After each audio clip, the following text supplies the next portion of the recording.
ऐसे मान के चलूंगी √3 माइनस √2, ये कैसा नंबर है, ये एक रेशनल नंबर है, उल्टा मान के चलते हैं ना। लेट अस अज्यूम ये एक रेशनल नंबर है, जो मेरे को रेशनल प्रूव करना है, मैंने इसको रेशनल मान लिया। ये तो हम वैसे ही करेंगे जैसे सबके साथ करते थे, ठीक है। बट यहाँ पे आपको एक कंडीशन लगानी पड़ेगी, √3 माइनस √2 अगर इरेशनल नंबर है तो इसको मुझे a/b के बराबर रखना चाहिए, क्यों, ठीक है ना, सच दैट √3 माइनस √2 किसके बराबर हो जाएगा, a/b के। अब यहाँ पे आपको एक कंडीशन और लगानी पड़ेगी, a और b इंटीजर्स है या को प्राइम नंबर है, ये भी लिख सकते हो, वैसे इस वाले केस में इंटीजर्स लिखते हैं, ठीक है, a एंड b इंटीजर्स है।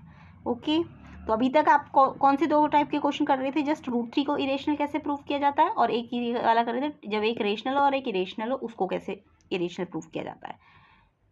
बट अभी हम क्या कर रहे हैं जिसमें दोनों ही इरेशनल नंबर्स होंगे, √3 माइनस √2 को इरेशनल कैसे प्रूफ किया जाता है। तो यहाँ पे हमको पहले तो इसको वैसे ही करना है जैसे इसको कर रहे थे हम, कि इसको a/b ले रहे थे तो इसको भी a/b लेंगे, फिर इसको हम ab इंटीजर ले लेंगे। अब यहाँ पे तो क्या हो रहा था, सिंगल रूट था तो मैं एक नंबर को यहाँ भेज दे रही थी, बट यहाँ तो दोनों में रूट लगा है, तो इसको क्या करें अब हम, तो ध्यान से देखो, जब दोनों में रूट लगा होगा ना तो आपको एक में रूट लाने के लिए स्क्वायरिंग बोथ साइड करनी पड़ती है। क्या करेंगे हम, squaring both side, squaring both side. ये हम इसलिए कर रहे हैं ताकि ये दो में से रूट हट जाए, ठीक है। तो मेरे को स्क्वायरिंग करनी पड़ेगी लेफ्ट हैंड साइड पे भी और राइट हैंड साइड पे भी। तो जब मैं लेफ्ट हैंड साइड की स्क्वायरिंग करूंगी तो ये आइडेंटिटी बन जाएगी। देखो स्क्वायरिंग का मतलब सिर्फ ये नहीं है कि इसका स्क्वायर और इसका स्क्वायर करके छोड़ दोगे, पूरे का स्क्वायर लगाना है। इसमें भी स्क्वायर लगाओगे तो ए पे भी स्क्वायर लग जाएगा और बी पे भी स्क्वायर लग जाएगा।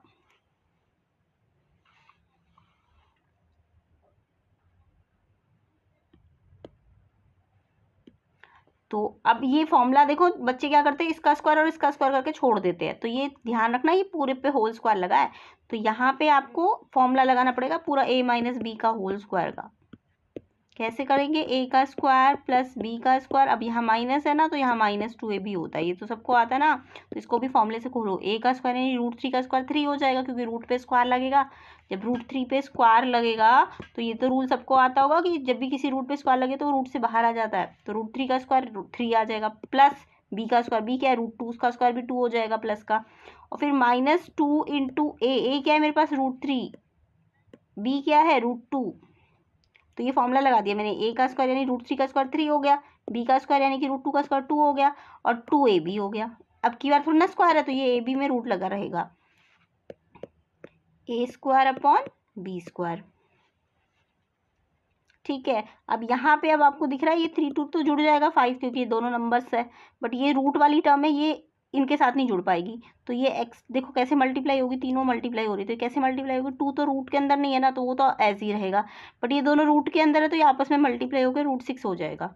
जब दोनों रूट में ही है ना तो 3 2 जा 6, ये रूट के अंदर √6 हो जाएंगे, बट ये अंदर नहीं जा पाएगा क्योंकि ये रूट के बाहर था पहले।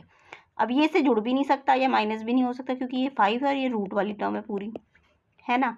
तो यहाँ पे अब लेकिन ये क्वेश्चन बन गया कि एक में रूट आ गया और एक में रूट नहीं आया। अब इस क्वेश्चन को इसी क्वेश्चन के हिसाब अकॉर्डिंग कर लो जो मैंने ये वाला टाइप बताया है ना। तो इसमें क्या करते थे हम, रूट वाले को अलग करके नंबर को इधर भेज देते थे। अब हमारा क्वेश्चन यही वाला बन गया है। अब इस क्वेश्चन को टाइप इसको तो करना आता है ना आपको, कैसे करोगे।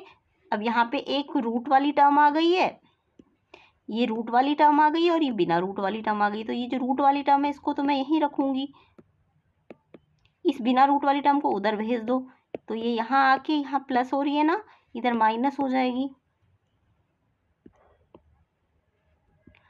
अब इसको आप चाहो तो एलसीएम ले लो इसका, तो बी स्क्वायर और 1 का एलसीएम बी स्क्वायर आ जाएगा। जब अलग अलग एलसीएम होता है तो ये यहाँ मल्टीप्लाई कर दो, a स्क्वायर 1 से a स्क्वायर आ जाएगा, और 5 बी स्क्वायर से मल्टीप्लाई होकर 5 बी स्क्वायर हो जाएगा। और इसका -2 क्या हो रहा है, देखो -2 इस √6 के साथ माइनस नहीं हो रहा, मल्टीप्लाई हो रहा है। -2 √6 के साथ क्या हो रहा है, यहाँ पे कुछ नहीं है ना अंदर बीच में, तो ये मल्टीप्लाई है। तो √6 को अगर मेरे को सेपरेट करना है रूट वाली टर्म को, तो मुझे ये -2 यहाँ जो मल्टीप्लाई हो रहा है यहाँ ला के डिवाइड कर देना चाहिए। समझ आया। अब आपका देखो रूट बिल्कुल सेपरेट हो गया। अब आप इसको वैसे ही करो जैसे करते थे। इस पूरे को मान लो ये रेशनल है, क्योंकि a और b इंटीजर है तो यानी ये पूरा रेशनल है। अब अगर ये रेशनल है तो ये भी आपका रेशनल हो जाएगा। तो ये क्वेश्चन अब वैसा ही बन गया जैसे करते थे आप। तो कैसे करोगे इसको, हम बोलेंगे ये जो a और b है, since a and b integers,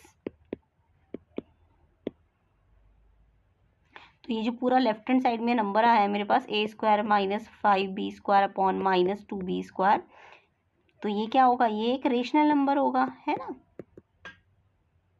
तो अगर ये इंटीजर है तो इसका मतलब a² minus 5b² upon 2b² rational number होगा, है कि नहीं। अब अगर ये रेशनल है तो ये रेशनल है, तो ये भी तो रेशनल होगा क्योंकि ये इक्वल है दोनों, है ना। तो यानी अगर ये रेशनल है तो इसका मतलब दैट मीन्स अगर ये रेशनल है तो ये भी तो रेशनल होना चाहिए क्योंकि दोनों इक्वल है ना।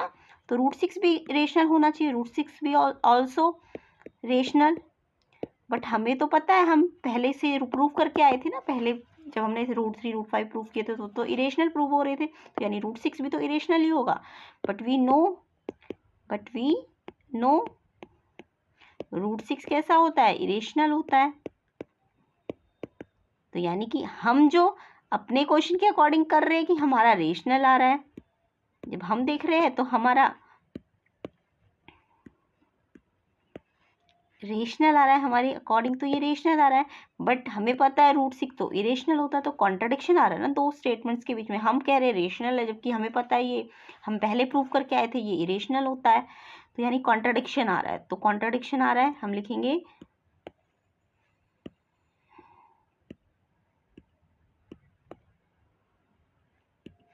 लिखेंगे देयर इज कॉन्ट्रडिक्शन अराइज, है ना। कॉन्ट्रडिक्शन आ रहा है दोनों बातों में।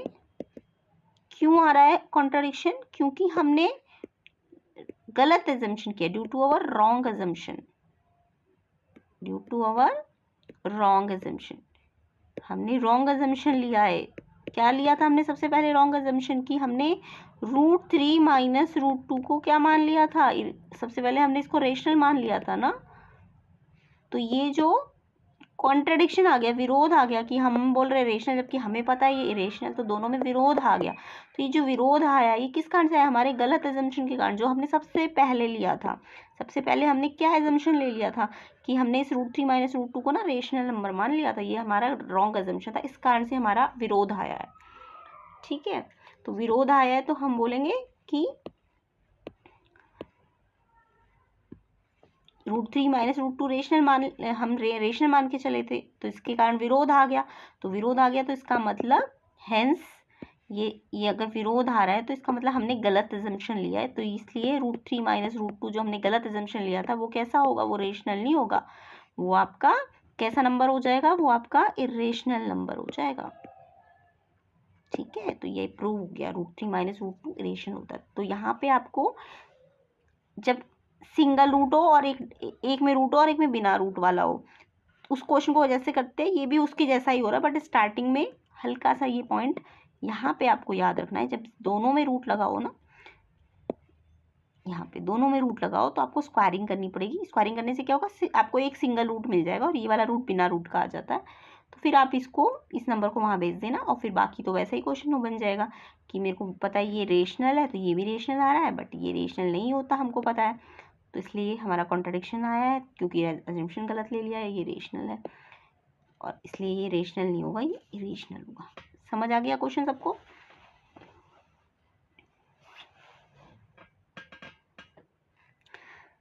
चलिए नेक्स्ट क्वेश्चन पे आते हैं। तो देखिए जब दो ट्राइंगल, एक ABC दिया हुआ है, क्वेश्चन नंबर 8, एक ट्राइंगल दिया हुआ है आपको ABC और एक ट्राइंगल दिया हुआ है आपको RPQ। अच्छा देखो ABC को ऐसे लिखा है तो RPQ को ABC के अकॉर्डिंग लिखो RPQ। इससे क्या होगा, आपको कॉरस्पॉन्डिंग साइड मालूम चल जाएगी। कैसे, अगर आपको क्वेश्चन में बोल दिया कि ABC RPQ के सिमिलर है, तो सिमिलर दे रखा है ना, तो यानी कि आप इजीली क्या बना सकते हो, इनके कॉरस्पॉन्डिंग पार्ट बना सकते हो। AB के कॉरस्पॉन्डिंग RP बनेगी, AB के कॉरस्पॉन्डिंग RP एक कट लगा दो, फिर BC के कॉरस्पॉन्डिंग PQ बनेगी, इसमें डबल कट लगा दो, और AC के कॉरस्पॉन्डिंग A और C first and third vertex है तो इसका भी फर्स्ट एंड थर्ड ले लो, तो ये वाला इसकी। ठीक है, अब ट्राइंगल अगर सिमिलर है तो दो प्रॉपर्टी लगती है, या तो सारे एंगल बराबर हो जाते हैं कॉरस्पॉन्डिंग, यानी एंगल A R के बराबर, B P के बराबर, C Q के बराबर, या फिर साइड्स के रेशो बराबर होते हैं, साइड बराबर नहीं होती, साइड्स के रेशो बराबर होते हैं। या फिर तीसरा क्राइटेरिया, दो साइड और उनके बीच के एंगल बराबर हो जाते हैं, ठीक है। या फिर दो एंगल भी बराबर होते तो सिमिलर हो जाते हैं। तो ये 4 क्राइटेरिया होते हैं सिमिलैरिटी के। तो यहाँ पे मेरे को साइड वाला क्राइटेरिया ले लेना है क्योंकि मुझे साइड निकालनी है। तो मैं ए बी के कॉरस्पॉन्डिंग कौन सी साइड लूँगी, आर पी। ऐसे बी सी के कॉरस्पॉन्डिंग क्या लेंगे, पी क्यू। और ए सी के कॉरस्पॉन्डिंग क्या लेंगे, आर क्यू। वो हमें ट्रायंगल के से देखकर ही पता चल जाएगा। अब आपको मिसिंग क्या क्या दी हुई है क्वेश्चन में, ए बी 3 है, बी सी 5 है। तो मैं यहाँ लिख देती हूँ ए बी 3 है, ए बी 3, बी सी 5, ए सी 6 है, आर पी 6 है, पी क्यू 10 है और क्यू आर आपको निकालना है, ये एक्स मान लो। वैल्यू पुट करते हैं, ए बी की जगह 3, आर पी की जगह 6, बी सी की जगह 5, पी क्यू की जगह 10, ए सी आपको 6 दिया है और ये आपको फाइंड करना है।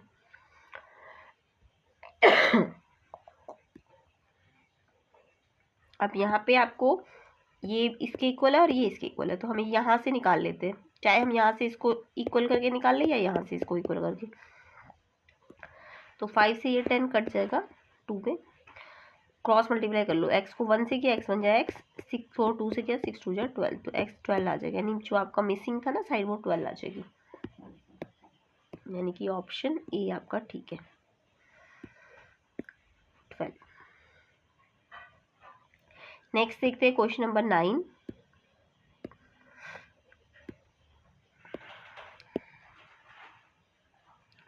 In figure AP and BP, ये AP और BP टेंजेंट्स है, सर्कल विद सेंटर हो, और AP आपको 5 दी है, ये वाली टेंजेंट 5 है, तो ऑब्वियसली PB भी 5 ही होगी। क्यों होगी, क्योंकि आपको पता है जब एक सर्कल में एक एक्सटर्नल पॉइंट से 2 टेंजेंट बनती है, ठीक है, तो टेंजेंट जो होती है ना वो इक्वल होती है, थ्योरम है, ये टेंजेंट इक्वल होती है। जब भी एक एक्सटर्नल पॉइंट से 2 टेंजेंट बनती है तो दोनों टेंजेंट इक्वल होती है, तो PA भी दोनों 5 5 और अगर टेंजेंट इक्वल है तो ये जो ट्राइंगल बना है अंदर देखो, ये अब एक ट्राइंगल की प्रॉपर्टी भी आपको पता है, अगर 2 साइड इक्वल हो तो सामने वाले एंगल भी इक्वल हो जाएंगे। तो इस वाले एंगल को हम एंगल 1 ले लेते हैं, एंगल 1, और इस ट्राइंगल को एंगल 2, तो एंगल 1 और एंगल 2 भी इक्वल हो सकते हैं, है ना। जब अपोजिट साइड इक्वल हो तो अपोजिट एंगल भी इक्वल हो जाएंगे। अब आपको क्या बोला है, AP भी 60 है, यानी कि ये वाला एंगल 60 दिया हुआ है, और निकालना कौन सा वाला है, find the length of chord AB chord की लेंथ निकालनी है आपको। तो देखो अगर ये दोनों एंगल इक्वल है तो इन दोनों एंगल को x मान लो। अब एक एंगल पता है 60 और बाकी दोनों इक्वल है, तो इससे दोनों एंगल निकल जाएंगे। आपको पता है ट्राइंगल में एंगल सम लगा दो 180, तीनों एंगल का सम 180, तो x 2x, 180 में से 60 को माइनस कर दो 120, फिर x निकालना है तो पहले तो 120 एज इट इज़, 2 ये मल्टीप्लाई हो रहा है डिवाइड हो जाएगा, तो ये आ जाएगा 60, यानी कि एंगल 1 और एंगल 2 भी 60 के आ गए। यानी कि आपको पता चल गया कि एक इक्विलेटरल ट्राइंगल, इसके सारे एंगल इक्वल आ गए ना, 60 60 60, तो क्योंकि ABP जो है ये हमारा इक्विलेटरल ट्राइंगल है। ABP कैसा ट्राइंगल है, इक्विलेटरल, और इक्विलेटरल है तो ऑलरेडी AP और AB तो बराबर थे ही, AP और PB तो बराबर थे ही, यानी तीसरा भी बराबर आ गया AB, तो वो भी कितना आ जाएगा, 5 ही आ जाएगा।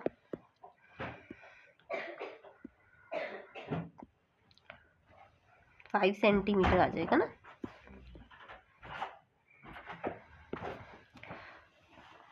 तो ये 5 तो ये इक्विलेटरल है, तो ये भी कितना आ जाएगा 5, कॉर्ड भी 5 आ जाएगी आपकी।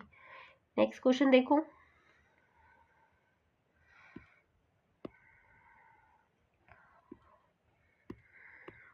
Question number 10।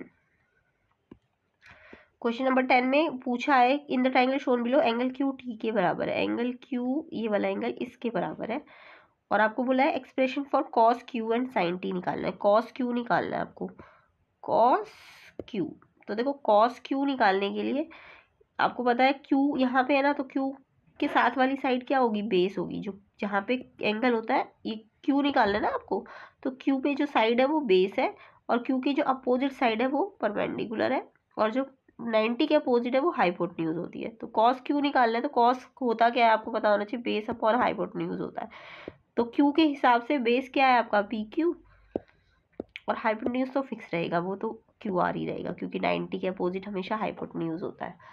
ठीक है, तो अब आपको पी क्यू क्वेश्चन में कितनी दी हुई है, पी क्यू आपको आर दी हुई है और क्यू आर आपको दी हुई है पी की वैल्यू। तो ये आर बाई पी आ जाएगा, कॉस क्यू तो आपका आर बाई पी आ गया। अब आर बाई पी किस किस ऑप्शन में दिख रहा है, किस ऑप्शन में दिख रहा है, और तो किसी ऑप्शन में नहीं है, तो यही आंसर होना चाहिए। बाकी हम निकाल लेते हैं, साइन टी भी निकाल लेते हैं। तो देखो साइन टी निकालने के लिए मेरे को साइन टी, अब यहाँ पे टी है ना, यहाँ पे टी एंगल है, तो ये टी के साथ वाली साइड को हम बेस लेंगे। टी, ये टी पे है ना, एंगल टी पे है, तो टी के साथ वाली साइड बेस है, टी के अपोजिट वाली साइड परपेंडिकुलर होगी, और यहाँ पे 90 क्या है, एंगल क्यू बराबर टी है, एंगल क्यू बराबर टी है। अच्छा, एंगल क्यू टी के ही बराबर है,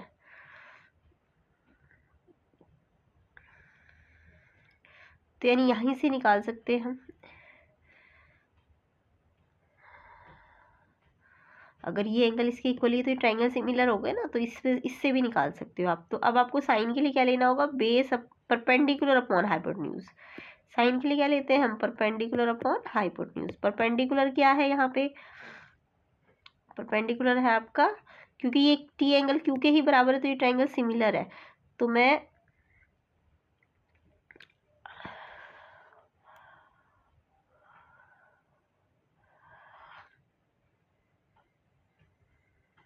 अगर यहाँ से देखूँ तो बेस परपेंडिकुलर और हाइपोटेन्यूज, तो यहाँ से मेरा आ रहा है परपेंडिकुलर आ रहा है टी, और अब वन में क्या आ रहा है यू, नहीं हाइपोटेन्यूज क्या है एस, टी बाई एस आ रहा है। टी बाई एस तो यहाँ ऑप्शन में है नहीं, क्यू बाई पी है, तो इसी के हिसाब से देखना पड़ेगा आपको, ये इसके बराबर है, तो ये क्यू हो जाएगा ना, परपेंडिकुलर इसमें क्यू हो जाएगा और ये पी हो जाएगा, तो क्यू बाई पी। ठीक है, तो यहीं से मुझे दिख गया था, क्योंकि मैंने ये तो निकाल ही लिया था, और किसी ऑप्शन में तो कॉस आर बाई पी था ही नहीं, तो इस ऑप्शन में था। और क्योंकि हमें बोला ये ट्रायंगल इसके सिमिलर हो जाएगा ना, तो मेरे को इसके वेरिएबल्स नहीं लेने, इसी के वेरिएबल लेने, तो परपेंडिकुलर पर हाइपोटेन्यूज, तो क्यू बाई पी। तो जो ये है ये क्यू बाई पी हो जाएगा, तो ये ऑप्शन सी आपका करेक्ट हो जाएगा। ठीक है, आई होप आपको ये क्वेश्चन समझ आए होंगे। नेक्स्ट पार्ट में हम इसके बचे हुए क्वेश्चंस कर लेंगे, तो ये सारे क्वेश्चंस को हम नेक्स्ट पार्ट में कवर करेंगे। तो वीडियो को शेयर ज़रूर कीजिए, चैनल को सब्सक्राइब कर लीजिए, इनके आंसर्स आपको नेक्स्ट पार्ट में मिलेंगे।